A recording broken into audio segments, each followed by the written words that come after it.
या सगळ्या ध्रुवीकरणाच्या मुद्द्यावरून काही मूलभूत सवाल निर्माण झालेत, ज्यांची आज आपल्याला या बडे मुद्द्याच्या माध्यमातून चर्चा करायची आहे। राजकीय रणांगणामध्ये प्रत्येक जण आपला डाव टाकतोय, तो डाव समजून घेणं गरजेचं आहे। विचारूया कुणाला काय साध्य करायचंय। उत्तर भारतीय महापौर ही ध्रुवीकरणाची खेळी आहे का?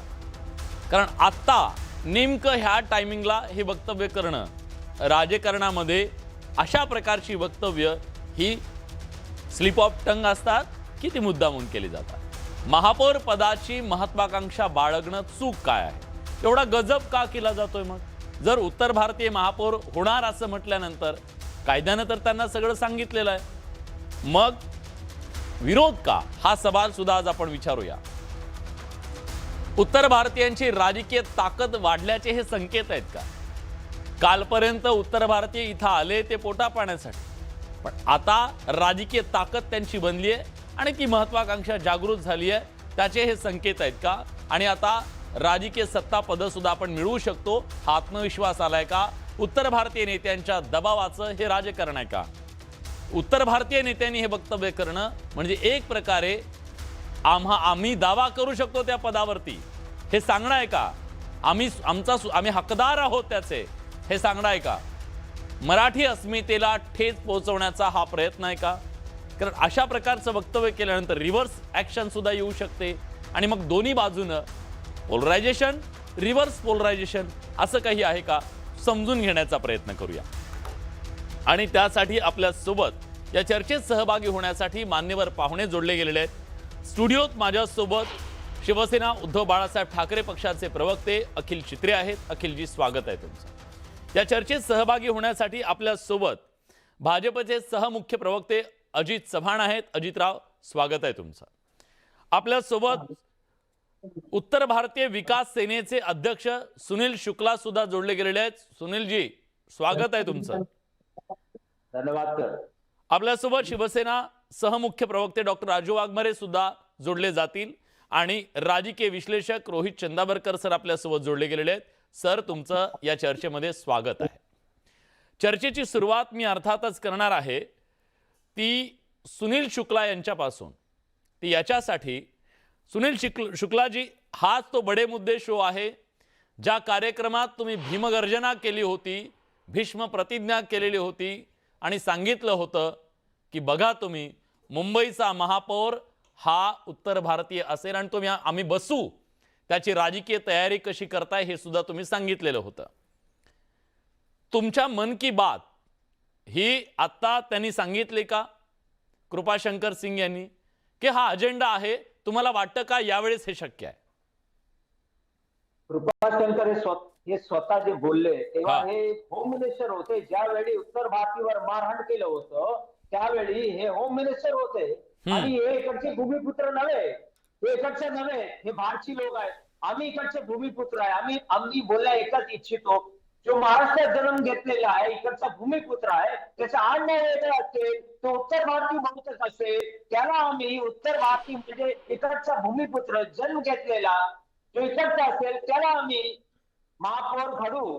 कारण युपी मध्ये आपले गोविंद पण जे महाराष्ट्राचे एक आपण बोलू शकता अभिमान आहे मला, तिकडचे युपी मध्ये पहिल्यांदा चीफ मिनिस्टर झालेले ते गोविंद पंत होते। आणि सध्या गुजरातून आलेला एक व्यक्ती ज्याला मी सांसद म्हणून पण प्रधान बनवलेला आहे, ते पण सुद्धा गुजरातचे आहे। आम्ही उत्तर प्रदेशमध्ये त्यांचं स्वागत केलेलं आहे, त्यांना आम्ही प्रेम करतो। त्याचप्रमाणे महाराष्ट्रामध्ये प्रेम करणारे मराठी लोक आहेत आणि ते इकडचे भूमिपुत्र बहुतेक उत्तर भारतीचं आडनाव असेल, त्याच्यात चूक काय? आणि आमच्या इकडच्या भूमिपुत्राला आम्ही जर त्याला महापौर बनवलं तर तो पण एक गर्वचा विषय असेल। त्याला त्याच्या आडनाव बघून तुम्ही हे बोलू नका तो उत्तर भारतीय आहे, तो इकडचा राहणारा स्वतःला, मी मराठी इकडचा आहे, मी स्वतः मराठी म्हणतो आणि उद्या मी महापौर झाला तर तुम्हाला असं वाटतं की भारतीय लोक नाही नाही नाही नाही तुमचा काहीतरी गैरसमज होतोय, तुमचा गैरसमज होतोय। कायद्याने आपल्याकडे कुठलंही बंधन नाहीये, तुम्ही महापौर होऊ शकता, याच्याबद्दल कुठलंही बंधन नाहीये आपल्याकडे, भाषेचं प्रांताचं काही बंधन नाहीये, कायद्यानं ते आहे। माझा प्रश्न हा आहे, ही राजकीय परिस्थिती आता दिसते का तुम्हाला? यावेळेस ते शक्य आहे का? अरे मी काय म्हणतो, हे जे बीजेपी मध्ये जाऊन हे वॉशिंग मध्ये जाऊन हा काँग्रेसी होता, हा एक आपला एक काय संजय निरुप हा कोण होता, काँग्रेसी होता, आता शिंदेकडे शिरलेला आहे. यांना हे वाटलं की आता उत्तर भारतीय विकासला जाणार आहे, नक्की जाणार आहे. माझे लोक इकडे घटनामुळे संघटित होत आहेत. आपल्या उत्तर भारतीय विकास सेनाचे प्रत्याशी जिंकून येणार, ते मी तुम्हाला आज कमेंट करतो आपल्या चॅनलवर. आपले लोक आपल्याला वोट देतील. मराठी लोक बहुतेक शिवसेनाला, मनसे लोकांना देतील, नक्की देतील. पण माझे प्रांतीय जे लोक आहेत ते भारतीय जनता पार्टीला देणार नाही. कारण देवाभाऊ 1 वर्षापासून असून आम्हाला मारहाण चालू आहे आणि कोणी कुठलाही उत्तर भारतीय बोलत नाही. आज हा लोकांनी जेव्हा आम्हाला उत्तर भारतीय ठीक आहे, कळलं तुमची भूमिका कळली सुनीलजी, तुमची भूमिका कळली.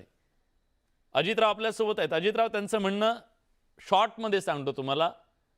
त्यांचं असं म्हणणं आहे की आता ह्या मतांमध्ये विभागणी होऊ शकते, ते सुद्धा मैदानात आहेत आणि त्यामुळे ध्रुवीकरणाच्या साठी म्हणून ह्या सगळ्यांना एकगठ्ठा करण्यासाठी त्यांना महापौरपद खुणावतंय, दाखवलं जातंय आणि ही खेळी आहे असं त्यांचं म्हणणं आहे. हा आरोप तुम्हाला मान्य आहे का? त्यांचा आरोप मी खिसगणतीतही धरत नाही. मागच्या निवडणुकीत त्यांना किती मतं पडली विचारा. आणि माझी एक विनंती आहे, मराठी चॅनल्सवरून आपण अशा पद्धतीच्या एलिमेंट्सना नको इतकी प्रसिद्धी विलासजी कृपया देऊ नका. मूळ मुद्द्यावर आपण येऊयात की कृपाशंकर सिंग हे बाबा एक मिनिट सुनीलजी त्यांनी त्यांचं मत मांडलेलं आहे.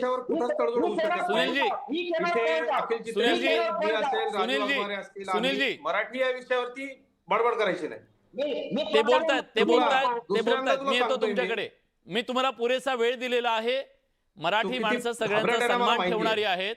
मराठी माणसं सगळ्यांचा सन्मान ठेवतात. मी राष्ट्रीय वृत्तवाहिनीवरती बोलतोय, कृपया बोला मुद्द्यावर या. मी आहे ते सगळं करायला मी आहे. तोंड सांभाळून बोलत जा. तुझी जेवढी लायकी आहे ना त्यापेक्षा जास्त नको प्लीज उत्तर द्या ना. भारतीय जनता पार्टीमध्ये काम करतात, आलं का लक्षात? आणि ते मराठींच्या खांद्याला खांद्या लावून काम करतात. अजितराव थेट उत्तरावर या. मी मूळ मुद्द्यावरती येतो. सुनीलजींचा आवाज बंद करा प्लीज. मी पीसीआरला विनंती करतो, मी त्यांना जेव्हा प्रश्न विचारेन तेव्हा त्यांचा ऑन करावा. हा अजितराव बोला. असं आहे, कृपाशंकर सिंग या संपूर्ण व्यवस्थेमध्ये कुठेही नसलेला माणूस. मीरा भाईंदर मध्ये त्यांनी काहीतरी वक्तव्य केलं, त्यानंतर त्यांनी ते मागे घेतलं. का बडबडले? भारतीय जनता पार्टीची अधिकृत भूमिका कोण मांडतं तर मुंबईचे अध्यक्ष मांडतात, आमचे प्रदेशाचे अध्यक्ष मांडतात, माननीय देवेंद्र फडणवीस साहेब मांडतात. आणि माध्यमांमध्ये अधिकृत भूमिका मांडण्याचं काम माझं आहे. मी भारतीय जनता पार्टीचा सहमुख्य प्रवक्ता आहे. भारतीय जनता पार्टीची अधिकृत भूमिका आहे, मुंबईचा महापौर हा मराठीच असेल, तो हिंदूच असेल. आमच्या विरोधकांना हे स्पष्ट करता येत नाही की तो हिंदूच असेल का. मला एक गोष्ट सांगायची आहे की ही मुंबई जी आहे, एक तर तुम्हाला मी सांगतो, वारंवार सांगतो, कुणाची पितृस्वर्गातनं आले तरी मुंबई महाराष्ट्रापासून वेगळी होऊ शकणार नाही. निवडणुका आल्यानंतरच मुंबई महाराष्ट्रापासून वेगळी होणार, उत्तर भारतीय महापौर होणार, अशा पद्धतीच्या प्रचाराला सुरुवात केली जाते. ती का केली जाते हे पत्रकार म्हणून आपल्याला माहिती आहे. आणि ते सुज्ञ मुंबईकर मतदारांना देखील माहिती आहे. मुंबईकरांना मला एक प्रश्न साधा सोपा विचारायचा आहे आपल्या माध्यमातून विलासजी. ज्या लोकांनी मुंबई गुजरातला पैसे देऊन विकत घेतली, आपण 106 हुतात्म्यांनी बलिदान दिलंय, आपण सातत्यानं काही वर्ष आंदोलन केलं मराठी लोकांनी आणि त्यावेळेला आपल्याला मुंबई मिळालेली आहे. याचे चंद्र दिवाकरो मुंबई महाराष्ट्राला मिळणार नाही. मुंबई महाराष्ट्रापेक्षा नेहरू मोठे आहेत. 106 हुतात्म्यांच्या छातीत बंदुकीच्या गोळ्या घालणाऱ्या काँग्रेसच्या लोकांबरोबर जे लोक जाऊन बसलेत ना, त्यांना विचारलं पाहिजे, ज्यांच्या काळामध्ये मराठी माणूस सगळ्यात जास्त दाबला गेला, मराठी माणूस विखुरला गेला, मराठी माणसाची शक्ती क्षीण झाली आणि मराठी माणसाच्या जीवावरती ज्या लोकांनी कोट्यवधीची माया गोळा केली आणि आता ते मोहल्ल्यांमध्ये फिरून स्पष्टपणे हे सांगू शकत नाही की मुंबईचा महापौर मराठी आणि हिंदूच होईल. मी विचारतो, ठीक आहे, मी विचारतो, जसं तुम्हाला विचारलं मी त्यांना पण विचारतो.